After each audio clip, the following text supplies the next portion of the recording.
Magandang umaga po sa ating lahat. Kamusta po ang bawat isa?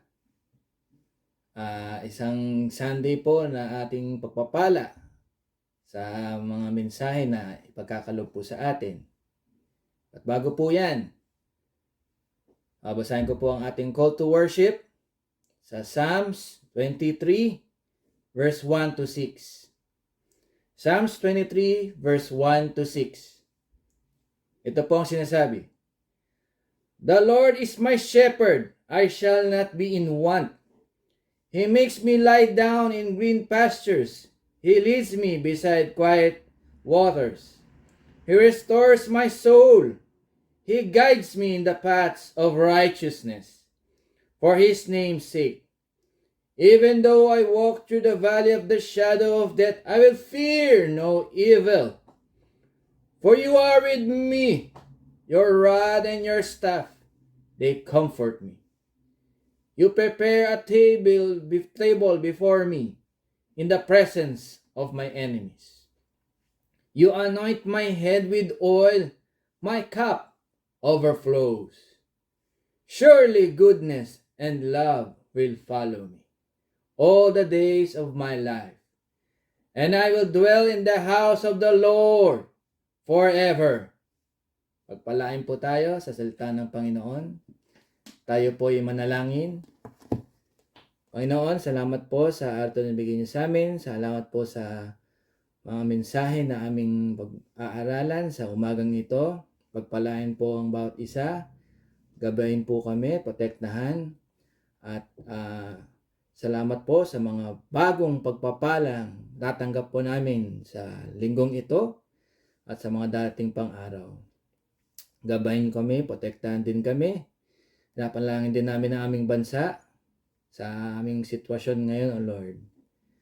Alam po namin kayo po ang in control, O Lord, sa aming buhay, sa aming pamilya, sa aming kamag-anak. In Jesus' mighty and powerful name. Amen. Amen.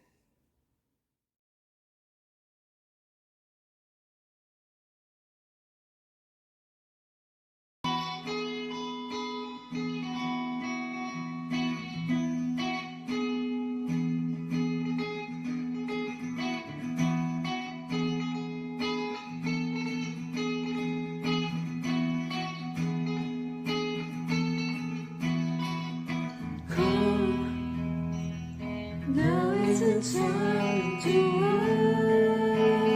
worship.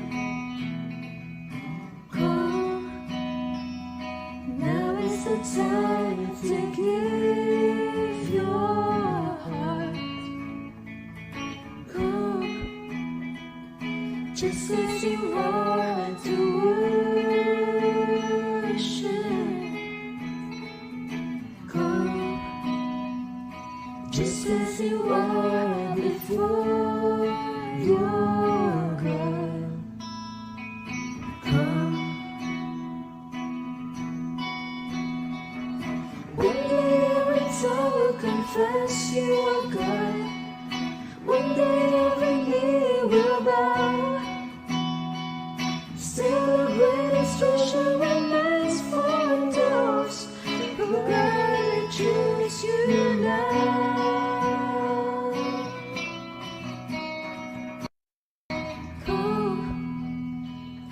Now is the time to worship. Come, now is the time to give your heart. Oh, come, just as you are to worship.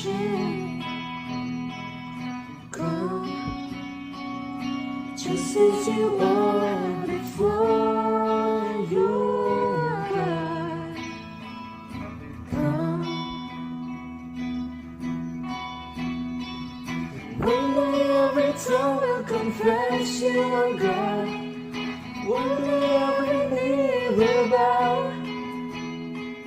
Still the greatest treasure remains for those who gladly choose you now.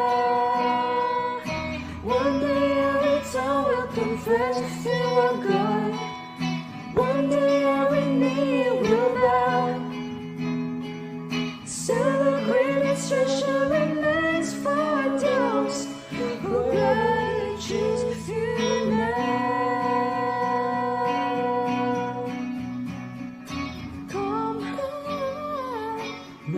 the time to worship.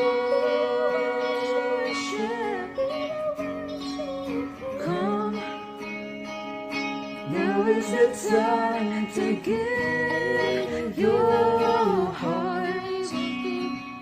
Come, just as you are to worship. Come, just as you are before your God. Come, come, come.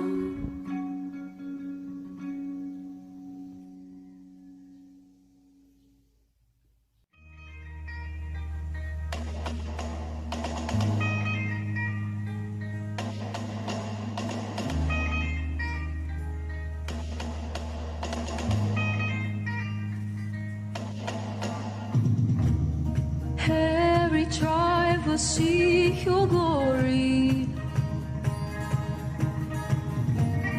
Every nation bow before you. All our treasure turn to ashes in the light of you. Ooh. As we're singing, holy is the Lord Almighty. Only you are worthy, worthy of it all.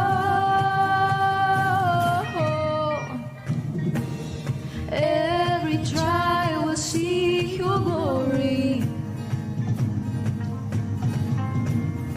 Every nation bow before you. Ooh. All our treasure turn to ashes in the light of you. Ooh. As we're singing, holy is the Lord Almighty. Only you are worthy, worthy of it all. Praise and glory, honor and strength unto our God, unto our God. Matchless, endless, love unrestrained. This is our God. Every tribe sing praise and glory, honor and strength unto our God, unto our God. Matchless, endless, love unrestrained. This is our God. Every tribe sing, hey oh, hey oh, hey oh, ah. Hey oh, hey oh, hey oh, ah. We sing, hey oh, hey oh, hey oh, ah. Hey oh, hey oh, hey oh, ah. There is no one like our God, no one. There is no one like our God. There is no one like our God. There is no one like our God. Wala kang katulad, O Diyos. Wala kang katulad, O Dios. No hay nadie como nuestro Dios. No hay nadie como nuestro Dios. There is no one like our God. We sing, there is no one like our God. There is no one like our God. There is no one like our God.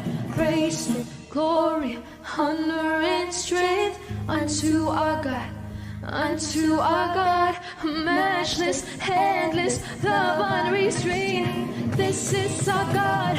Every tribe sing praise and glory, honor and strength unto our God, unto our God. Your matchless, endless, love unrestrained. This is our God. This is our God. Hey oh, hey oh, hey oh, ah. Hey oh, hey oh, hey oh, ah. Hey oh, hey oh, hey oh, ah. Hey oh, hey oh, hey oh, ah.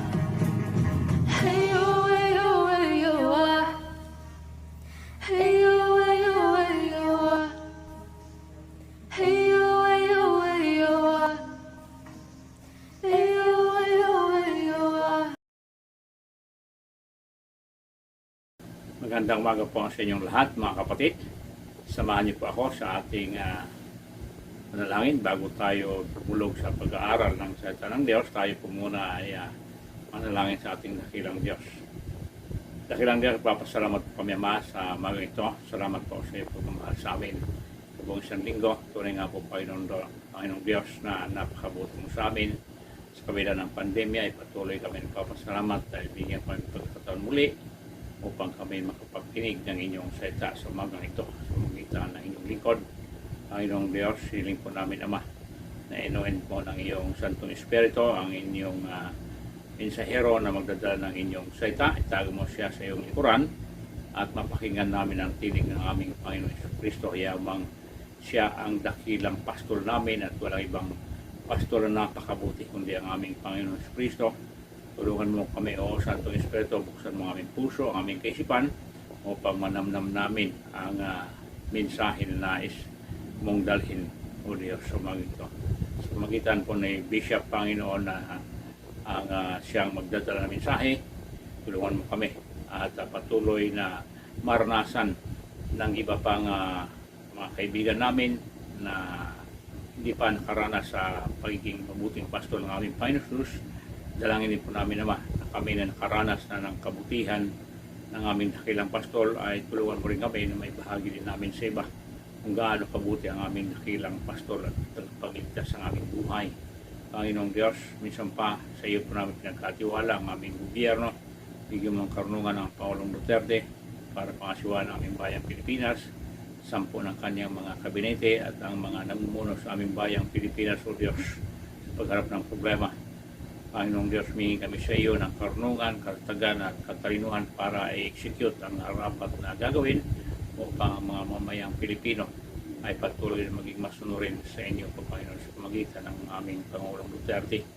Dalangin din po namin, Ama, ang aming bayan ay patuloy mong tulungan na maka-shape up sa aming ekonomiya, maka-recover, Panginoong Diyos. Umasa po kami na ang patuloy na pagdala ng vaccine at pagpabaksin sa mga tao, Panginoong Diyos, ay ma-appreciate nila, Panginoon, dahil ganun kakabuti, Panginoong Diyos, sa amin. Minsan pa, O Diyos, maingat po namin binabalik sa inyo ang aming kahilingan na may pagpapasalamat at sa pamagitan dugo ng Panginoon ay lupukan mo kami upang ma-enjoy namin ang fellowship na ito.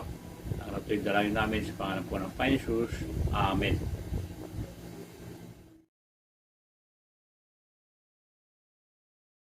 Ang pagpapala po ng dakilang Diyos sumasa inyo at ang kanyang kaaliwan at ang kanyang presensya ay sumasa ating lahat, lalo-lalo na sa ating pag-aaral ng kanyang banal at buhay na salita. Ang aking pong topic na inassign po sa akin ay ang pamagat ay The Lord is my shepherd. Ang Panginoon ay ang aking pastor. Ito po ay nagsimula sa salita sa Lumang Tipan na pangalan ng ating dakilang Diyos, Jehovah Rohi. Nang ibig sabihin ay Jehovah is my shepherd. Ang unang pagkabanggit po ng salitang shepherd o pastor ay masusumpungan po natin sa Genesis 49 verse 24. Na ganito po ang sinasabi, because of the hand of the mighty one of Jacob, because of the shepherd, the rock of Israel. Ngayon po, ano po ang kahulugan nito? Ang kahulugan po nito ay masusubukan, pumili lamang po ako ng tatlong mga talata o mga passages mula sa Lumang Tipan at saka sa Bagong Tipan. Ang una po sa Lumang Tipan ay ang Psalm 23, na kung saan ay pinapakilala kung sino ang pastor nito. Pinapahiwati, hindi lang pinapahiwati, kundi pinapabigay ni David ang katauhan ng pastor na ito. Doon na rin sa John 10:11 to 14 ay sinasabi nga doon, I am the good shepherd. The good shepherd lays down his life for the sheep. Pinapakilala po dito na ang good shepherd na ito ay siyang ating tagapagligtas. Sapagkat binabanggit po dito na ang mabuting pastol, ibinigay niya ang kanyang buhay para sa kanyang mga tupa.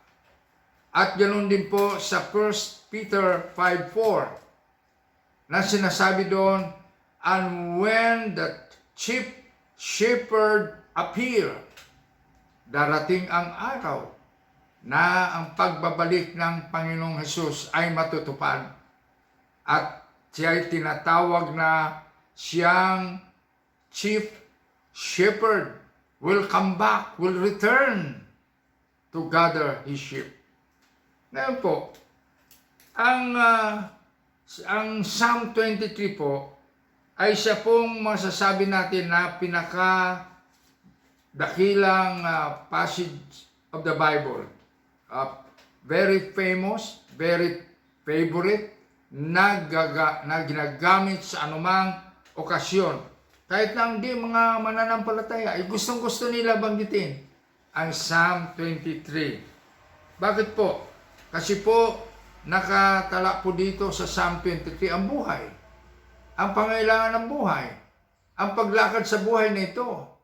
Ang pagharap natin sa maraming ating mga agam-agam at kinatatakutan ay makikita rin po natin dito po sa Psalm 23. At dito rin po pinapaalam ng tagasulat na walang iba kundi si David na ang ating buhay ay may patutunguhan.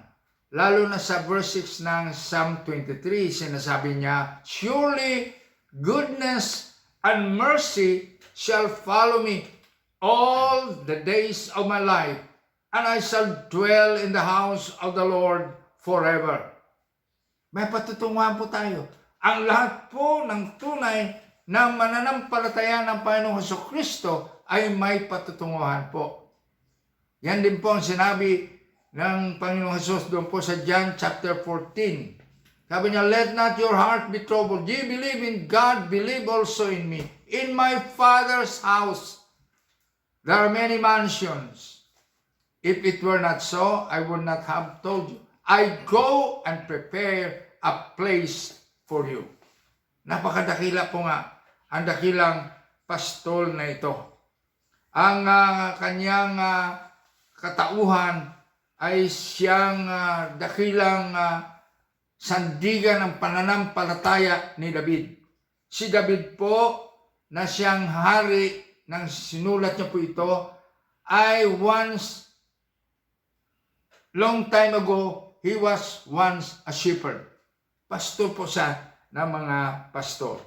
Ano po ang una natin makikita dito po sa Psalm 23? Number 1, ipinapakilala po sa atin at dapat po natin makilala yung tinatawag na personal shepherd. Bakit po?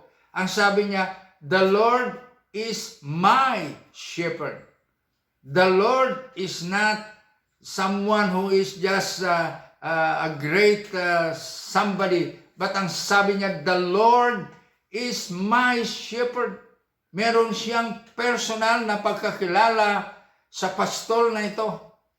Meron siyang personal na kaugnayan sa pastol na ito. Mga kaibigan at mga kapatiran, ano po ang pagkakilala nyo sa kay Jesus Christ? Ano po ang inyong ugnayan sa Kanya?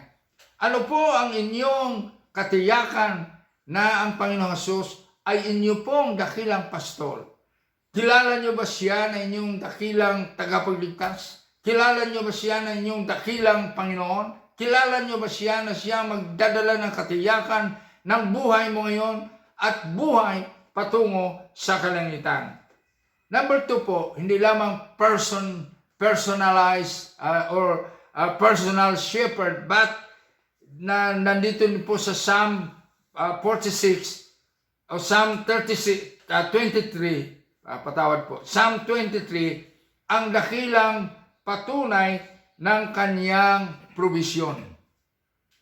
Ano po ang kanyang provisyon? Sabi niya po dito sa verse 1, the Lord is my shepherd, I have all that I need. Lahat ng pangailangan ko, binigay ng ating dakilang pastor na ito. Tapos ang sabi niya in verse 2, sabi niya, when I am weary in the journey, He give me rest. Pinapahinga niya ako. Dinala-dala niya ako sa pastulan na napakasagana.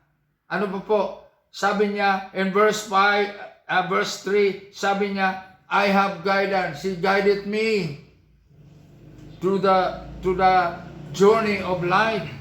Ayan po ang tinatawag natin na providence. At saka, ano pa po ang kanyang pagkakilala sa shepherd na ito? Sabi niya, siya rin ang nangangalaga sa akin. He is my companion in the journey of life. At saka sabi niya, ay siya rin ang nagbigay ng protection sa akin. Yea, though I walk through the valley of the shadow of death, thy rod and thy staff, they protect me. And you are with me. At sa verse 6, ang sabi po niya, tiniyak na ang shepherd na ito ay makakasama natin doon sa kalangitan. Surely goodness and mercy shall follow me all the days of my life, and I shall dwell in the house of the Lord forever. And then, meron din po siyang protection. Personal shepherd. Protection. Provision. Verse 4 and 5, Yea, though I walk through the valley of the shadow of death, I will fear no evil, for thou art with me. Kahit na lumakad siya sa lilim ng kamatayan, ang dakilang shepherd nito ay kasama niya. Kasama natin. You prepare thy rod and thy staff, they comfort me. You prepare a table before me in the presence of my enemies. You anoint my head with oil, and my cup overflows. Pinag-combine dito ang protection at provision po. Dakila nga ang shepherd na ito. Pang-apat po, ang sabi po dito ay preservation. Ang preservation purpose ng dakilang shepherd na ito is for eternity. Surely goodness and love will follow me all the days of my life, and I will dwell in the house of the Lord forever. Ngayon po, ano naman po ang ugnayan ng sheep at saka ng shepherd? Una po, tingnan po natin ang nature and character of a good shepherd. Number 1, he laid down his life for the sheep. John 10:11 and 14. And then, his sheep know his voice. Wow. Alam ng sheep na ito ang tinig, boses ng shepherd na ito. Ang totoo po niyan sa mga shepherding doon sa Eastern countries o Middle East countries. Ang shepherd po, isang sigaw niya lang, alam ng sheep kung sino ang sumisigaw. Alam ng sheep kung sino ang nagbibigay ng utos. Alam ng sheep kung saan sila pupunta. Sa boses lang ng shepherd na ito. Why? Because his sheep knows his voice. And the sheep follow him. Sinusundan siya. Nangunguna sa paglakad ang shepherd. Sinusundan siya ng mga sheep. John 10:25-28. They listen to the voice of the shepherd. John 20, verse 10, verse 27. I know them. Kilala ko sila. Mga kapatid, mga kaibigan, ang shepherd nito kilala ka niya. Kung ikaw po ay tunay na mananampalataya ng Panginoong Jesucristo, kilala ka niya. I know them. Kilala ko sila. I call them by their name. Tinatawag tayo sa ating pangalan. At ano pa po ang ginagawa ng shepherd na ito? Sabi niya, when they follow me, I give them eternal life. Verse 28, I give them eternal life. They shall never perish. Hindi sila mapapahamak. At no one can pluck them out of my hand. Wala po maaaring makakuha sa kamay of the great good shepherd. Ngayon po, ano po ang ating katiyakan sa buhay na ito?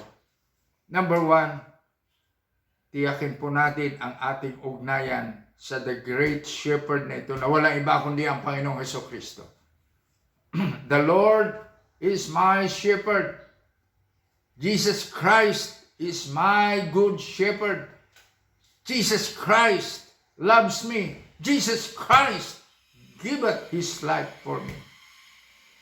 Pangalawa po ay manatili tayong matapat sa pagsunod sa Kanya. My sheep follow me. Manatili tayong sumusunod sa Kanya. Manatili tayong totally dependent upon Him as our shepherd.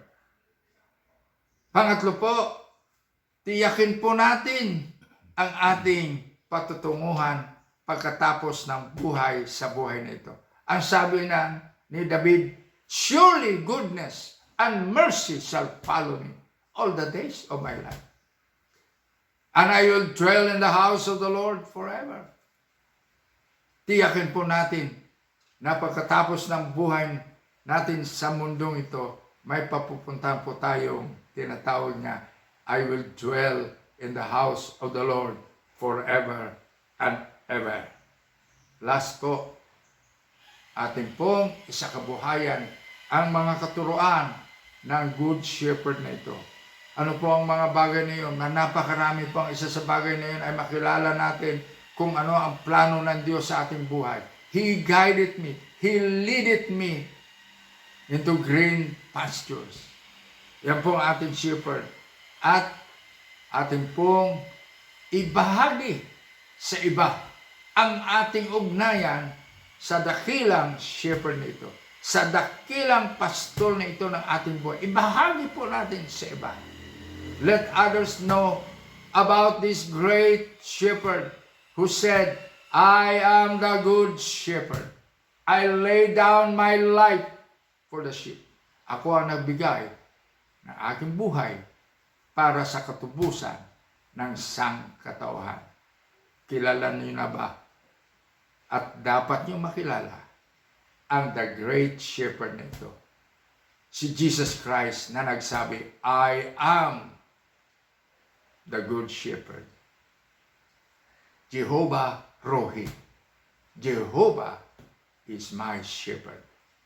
Pagpalain po kayo ng dakilang Panginoon Diyos at patuloy po tayong manangan sa ating kaugnayan pananampalataya at ng ating paglakad na mapakita natin that we belong to the great shepherd of life, of our soul, the great shepherd for all eternity. God bless you all.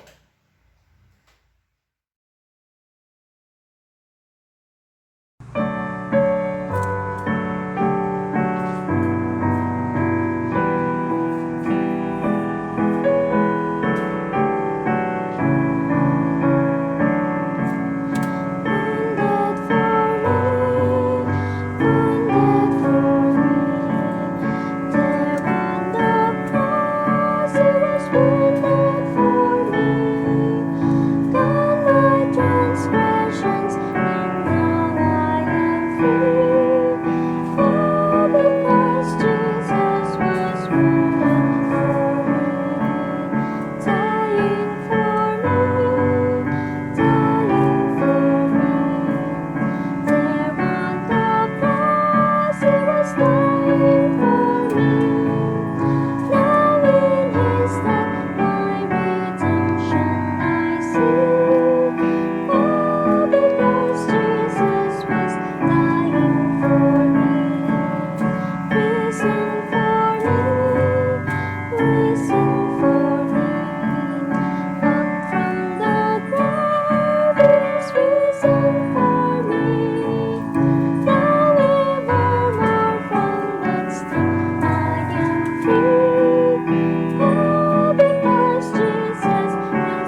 Magandang umaga po sa inyong lahat.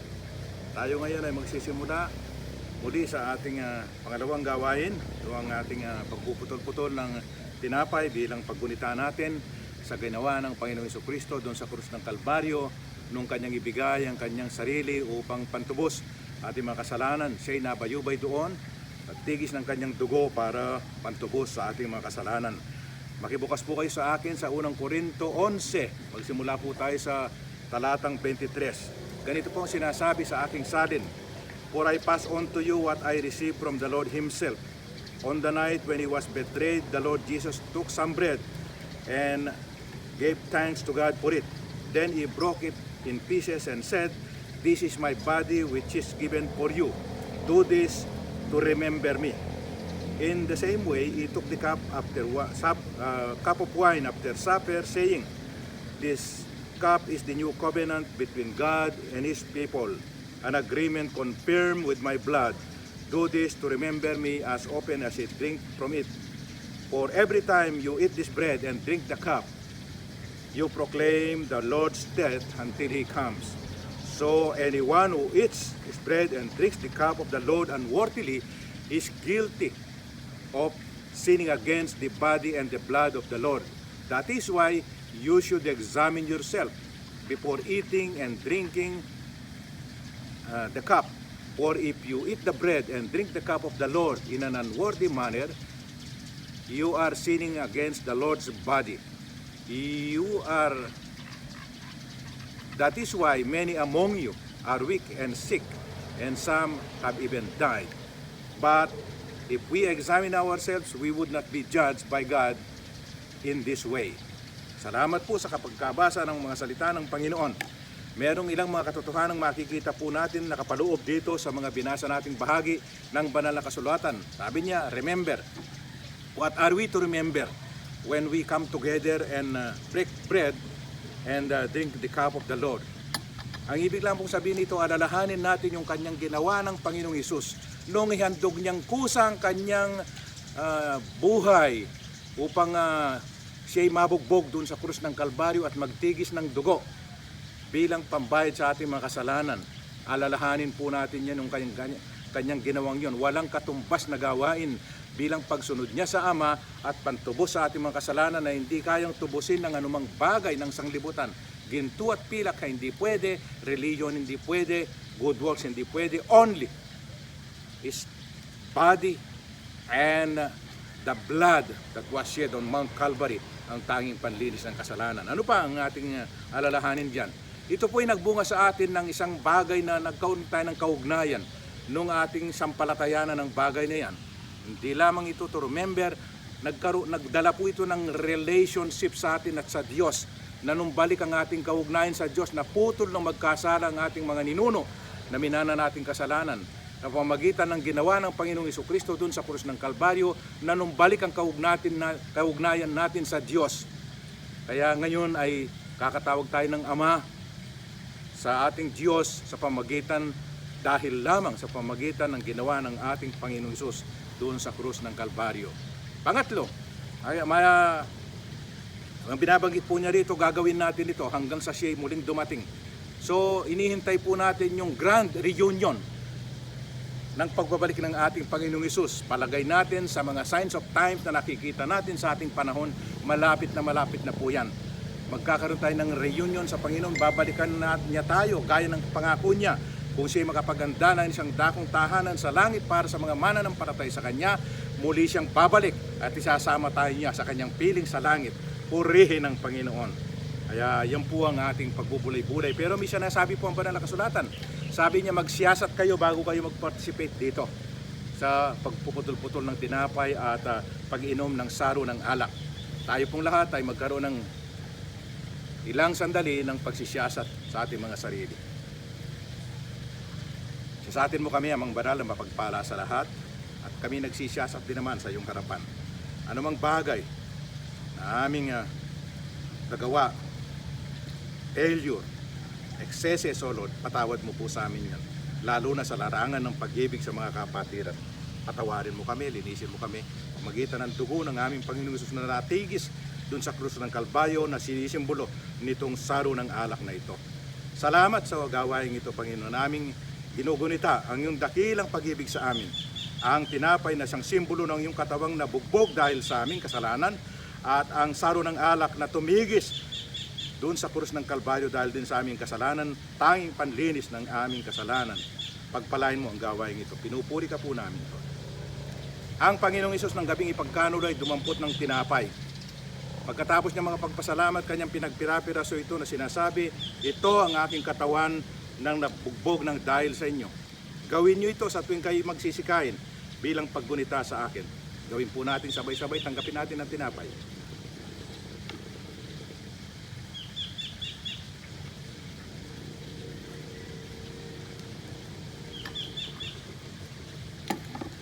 Nung sila'y makahapon, dinampot naman ng Panginoon ng saro ng alak na sinasabi, ito ang aking dugo.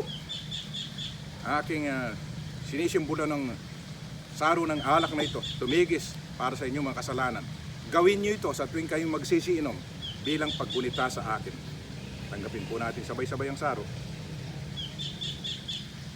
Salamat sa Panginoon. Tayo pong lahat ay manalangin. Papasalamat kami amang mapagpala sa lahat sa kabutihan mo sa amin. Papasalamat kami sa sama-samang pagbulita namin ng iyong ginawa doon sa cross ng Kalbaryo. Papasalamat kami sa mga salita mong ipinahayag sa amin ngayong umaga ng lingkod mo, Panginoon. Ang tinapay ng buhay, ang aming Panginoong Isus, na nagbigay din ng kanyang sarili doon sa cross ng Kalbaryo, sapagkat siyang aming good shepherd, o Panginoon, nag-aalaga sa amin. Binigay niya ang kanyang buhay para sa amin. Salamat po, naway magpatibay ng aming pananampalataya ang mga salita mong yan, mga pangako mo yan sa amin. Pangako mong hindi mo kami iiwanan. Ibinibigay ng mabuting pastol ang kanyang buhay para sa kanyang mga tupag. Yan nga po ang ginawa mo na ngayon ay aming naalala dito sa pamagitan ng dalawang elementong ito ng saro at ng tinapay. Palain mo sa amin ito. Pagpalain nawa kayo ng Panginoon at ingatan kayo. Paliwanagin nawa ng Panginoon ang kanyang mukha sa inyo at mahabag sa inyo. Ilingap nawa ng Panginoon ang kanyang mukha sa inyo, bigyan kayo ng kapayapaan ngayon at magpakailanman. Amen.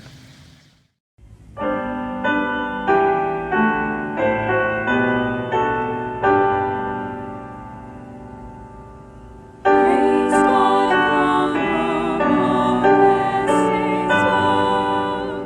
Praise Him, all creatures sing below. Praise Him, all heavenly hosts. Praise God, the Son, and Holy Ghost.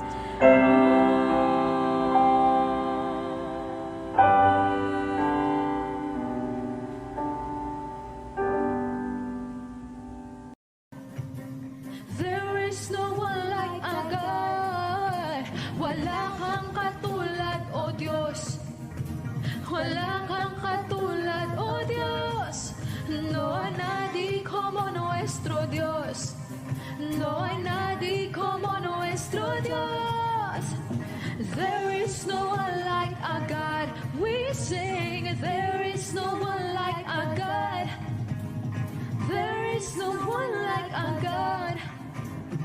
There is no one like our God. Praise, glory, honor, and strength unto our God. Unto our God, matchless, endless, love unrestrained. This is our God. Every tribe sing, praise and glory, honor and strength unto our God. Unto our God, your matchless, endless, love unrestrained. This is our God. This is our God.